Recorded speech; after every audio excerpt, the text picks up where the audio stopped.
Welcome back to Sips for Change. We're here to bring you exciting people and planet conscious conversations. I'm your host, Tammy, and today we're excited to welcome Kathy Kaden for a special event spotlight. Thank you so much for joining us, Kathy. I would love to give you some time to introduce yourself, tell us a little bit about your background, your title, and your experience, and then we can jump into the conversation. Sure. Thank you. As you said, I'm Kathy Kaden. I am currently the Senior Manager for Global Travel Meetings and Events for Okta. I've been in the industry for a really long time, mostly on the travel side. Mhm. Coming to Okta and coming out of the pandemic, we started doing a ton of meetings and events, and that really solidified my transition into a solid meeting and events position, as well as still maintaining a little bit of travel.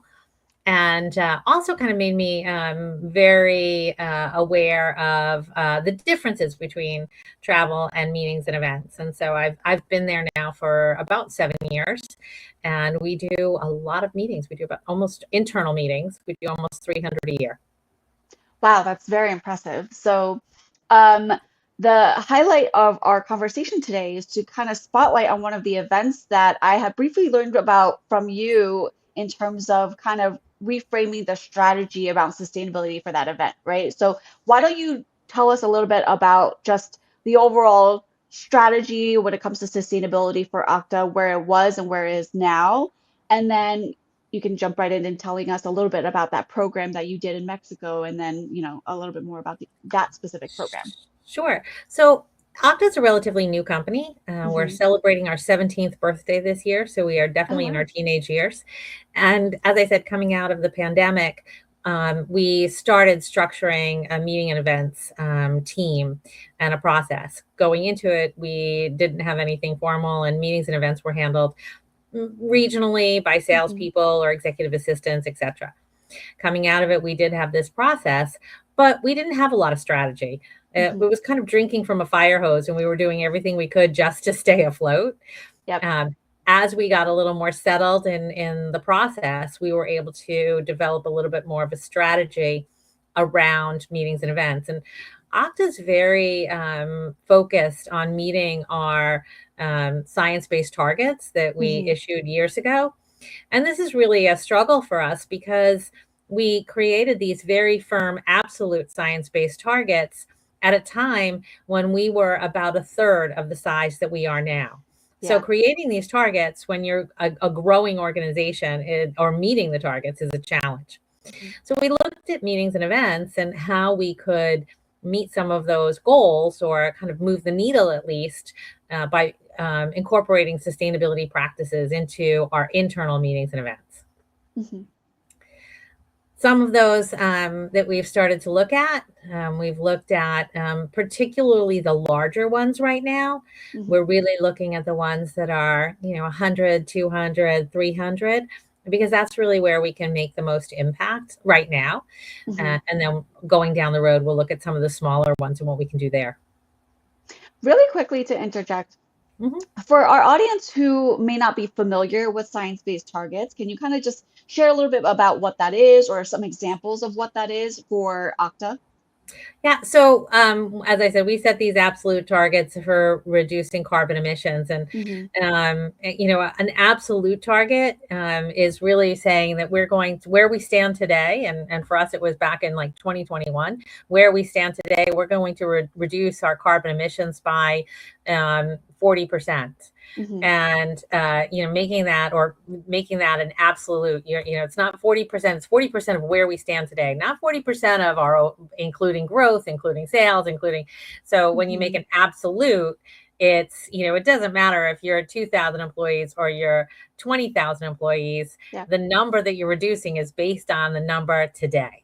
And so that's, as I said, that's, it's kind of hard when you've got these absolute targets and you're growing exponentially.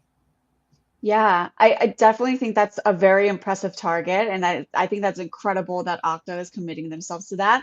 Um, why don't we talk a little bit about some of the strategies and processes that you've changed over the years when it comes to events, particularly for that event in Mexico, where you are thinking about event planning a little differently, and what did you used to do, and then what are the changes you've made?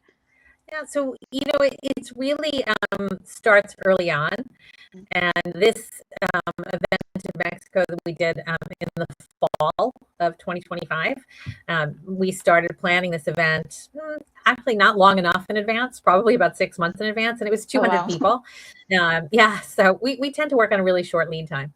But it starts with the contracting, right? And it Mhm. starts with a partnership with the hotel. It may even start with the RFP and putting some of your sustainability goals into the RFP and asking about locally sourced food sources, Mhm. talking about what the hotel manages, certain aspects of their sustainability, and then incorporating in what we need. So some of the things that we did for this event in Mexico were we in the contract we required that the hotel increase the setting on the thermostat by 2 degrees in each room.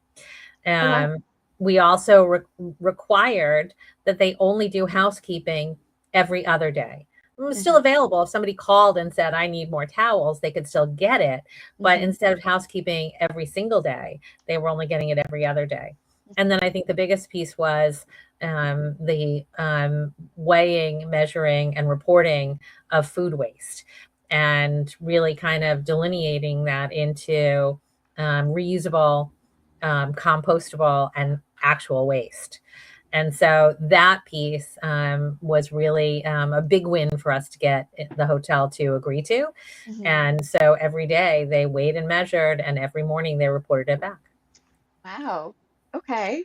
So can you, I don't know if you have this offhand or like what that looks like in terms of the food waste and other metrics and outcomes from that event. What were the attendee feedback, or like what was the changes in terms of the food waste? Like what were the changes from day to day? Like what were the impact or outcomes that you Sure. saw directly after? So one of the things that we really wanted was to not truly impact or not have a negative impact Hmm. on our attendees. We didn't want the attendees to say, oh my gosh, not having housekeeping every other day is just such a challenge, or, Hmm. it was so hot in my room. I mean, they could obviously change the thermostat if they wanted to, but most people don't. And if you're just doing Hmm. it 2 degrees over 200 rooms, it's Yep. a big difference in the overall, but it's a small Hmm. difference to the individual. Hmm. So we definitely didn't want to impact in a negative way. We got a lot of positive feedback, Okay. particularly around the reporting of the food waste Hmm. and that visibility, that transparency. Hmm. And from day one to day two, that food waste dropped 47%, which was, I mean, Wow. we weren't expecting that. I mean, Yeah. in the days after that, the number was much smaller. It still Hmm. continued to drop, but that first drop, the first day to the second day, was just, we couldn't believe it. We went back and we remeasured like 3 times Wow. because it was so drastic. But it Hmm. really made the entire attendee group cognizant of, Mm. much of what they were getting in Mexico were buffets. So Yes. they're taking, food onto their plates, and it's a buffet. I'll try this, Mhm. I'll try that, I'll try this, and then there's a lot of food waste. So it was a really incredible shift for us. I think that's amazing, especially when you're saying the attendees' reaction, immediate reaction, like from the first day to the second day.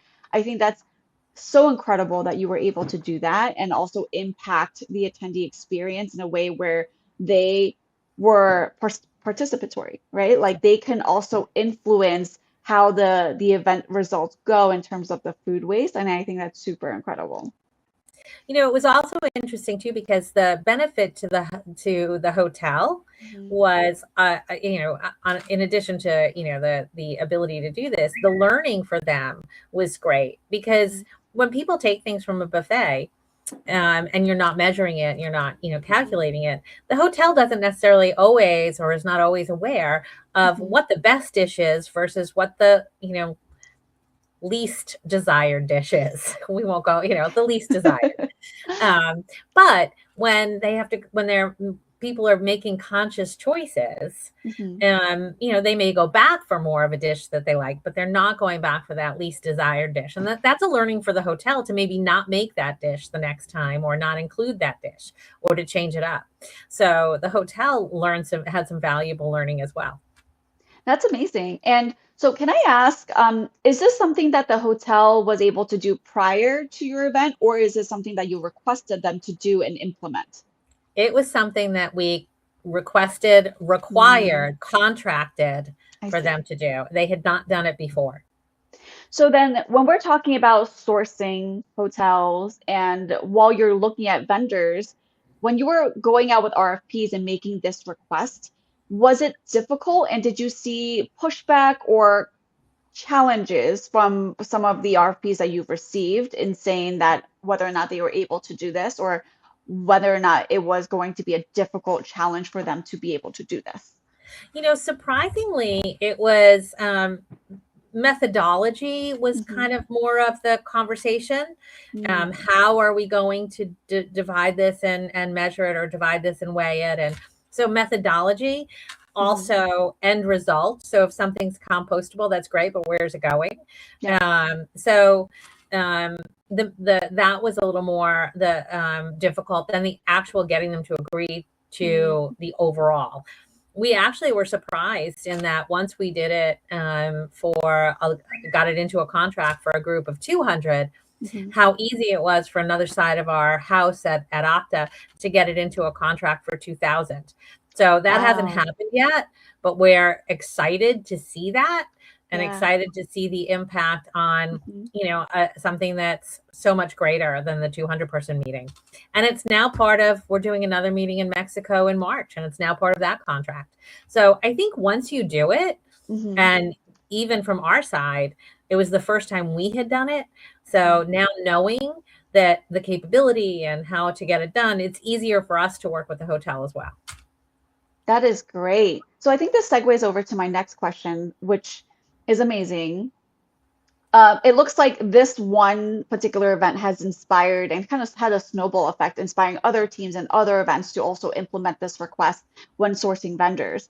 What are some of the other sustainability focused strategies that you've implemented at this event, or if not at this event, other events that kind of are making their way through the company as a whole and becoming something that is more of a strategy and a staple moving forward? So one of the first things we did, and this was for one of our large conferences. Now, our house at Okta is divided into two. Mhm. My team handles internal meetings and events, and we have a strategic marketing team that handles customer facing events, and our large sales kickoff every year. But Mhm. one of the first things that we did before even delving into the food waste and whatnot was focus on ground transportation. Yes. That's a big Mhm. one.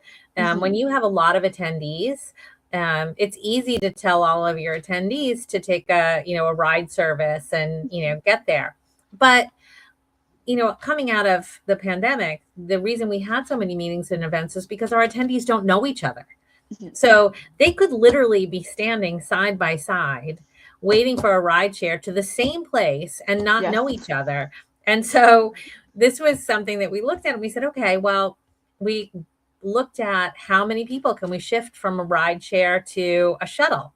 Mhm. And if we shift this percentage, and it was not absolute because we knew that we would never get 100%, Yeah. people arriving outside of parameters and whatnot. But we said, okay, if we could shift maybe 75% of our attendees from Ubers, and or Lyft, and they're not all traveling individually. So you got to Mhm. take that percentage. There's a lot of math involved. Yes. But if you can make these shifts, then what is the savings? Mhm. We were able to do the calculations to show that we had enough financial savings that it got the Mhm. attention of our finance team, but that the carbon emissions was so great, the savings was so great that got our sustainability team on board for us, and it just helped build the case. Mhm. And so now that we have shuttles at these events, and ironically, again, the feedback from our travelers is great. They know there's a shuttle. They don't have to think about it when they get there. They just Yes. look for the sign and they're good. And they like that. They like knowing that they're going to be on a shuttle with people that are work for the same company that maybe they don't know, but they'll get to know on the way. So Mhm. it's been really positive. I think that's great. And I think I love the approach that your team took to build the case for it. I think a lot of the times when we think sustainability and we try to even start the conversation of having sustainability, I think senior leaders instinctual reaction is worried that we're just going to tell them to do less events. And that's not the case, right? I think events are important. It brings people together and there's a reason why this is like a multi-billion dollar industry, right? It's Mhm. vital. But I do think that like your team approached it, there are various ways you can target sustainability, reduce the footprint without having less events. And the transportation piece, the food waste piece are both really big buckets when we're talking about emissions at events. Yes. So I think that's great. I think you're right. I think, the first thought is, oh, we'll do less events or we'll Hmm. eliminate all of this. And, there is a value to the human connection. Hmm. So many people being hired in remote, and whether you're fully remote or you're partially remote, still having that ability to interact with your colleagues is important. So I think you have to look for the areas where you can make your case. Hmm. And I think people are also generally confused that creating something that's sustainable costs more. And the actuality is it doesn't. Hmm. Many times you're going to save money on top of saving the emissions. Hmm. Absolutely. And I think it makes sense that these are internal meetings, right? Like we're all, getting reimbursed for rideshare. So you're taking that money and putting it towards transportation elsewhere, and you're overall saving money. So I think that's great to highlight that because I do think a lot of people, the misunderstanding is that some aspects of sustainability strategy would cost more money, but you're saving in other aspects as well. Agreed. Really great. I think those are all the questions I have for you. Was there anything else you would like to highlight or share with us or kind of share with the audience before we wrap up today? I want to share that kind of if I can do it, anybody can do it. I am kind of what somebody might say legacy in the industry. I've been around for a while, and so I find that I am continually challenged by a lot of the newer folks in the industry, and this was a really great place. Um, I give a lot of credit to um, Sophia, who is the sustainability guru at Okta, Hmm. and really kind of giving me enough of a shove that it made me want to look at this and made me want to get to understand it. And so if I can do it, anybody can do it. I love that. And thank you so much for sharing that. I think there's a wealth of knowledge that comes in the industry, which is why we love to make sure that we get as many people in the industry on our podcast and on our channel as possible because there it's just so important to showcase planners and events who are truly walking the talk and making these strategic changes to their events because there's a lot of information sharing that can happen. And I think a lot of people are doing things in silos. And I think there's just a lot of information that can go around and just inspire other people to really just take the leap. And I think there's a lot more support out there than people think. So I do appreciate you joining us today and sharing that little tidbit as well. I think one last thing I'll Hmm. share. We're recording this on Martin Luther King Jr. Day, and he had a quote, and I might be paraphrasing, I might get the quote not 100%, but it's always the right time to do the right thing. And so this is a really good time to start looking at doing the right thing for the earth, and Hmm. making small changes within an organization to help promote sustainability. Amazing. I love that. Thank you so much. This episode is going to be released later, but yes, we are recording on Martin Luther King Day as a proud AmeriCorps member and a service member. I am very happy that you brought that up today and showcased that a little bit today. But Thank you so much again for joining us. And for those who enjoyed our conversation today, if you haven't already, make sure that you subscribe and receive notifications for our future content. And as always, thank you for sipping with us and have a great day.